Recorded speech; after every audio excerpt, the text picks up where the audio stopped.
Hello everyone, কী অবস্থা সবার, কেমন আছো? সেদিন চলে গিয়েছিলাম একটা বিয়ের দাওয়াতে। সেই বিয়ের দাওয়াতটা ছিল ফেনীর মিড টাউনে।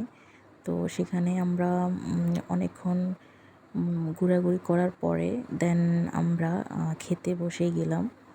তো এখানে ছিল চিকেন রোস্ট, এরপরে ছিল এখানে গরুর মাংস, এরপরে এখানে এটা হচ্ছে আমের আচার, টিকা, এটা চিংড়ি, দেন এখানে এটা হচ্ছে পায়েস, এরপর এটা কোক ছিল।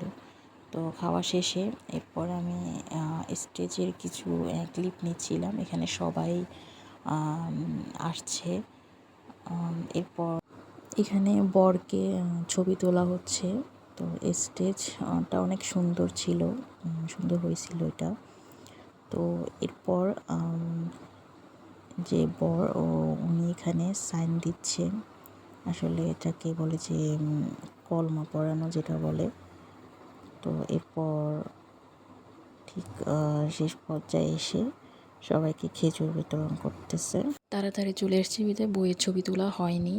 তো ভিডিওটি ভালো লাগলে লাইক, কমেন্ট এন্ড শেয়ার করো। আজকে এই পর্যন্ত, আল্লাহ হাফেজ।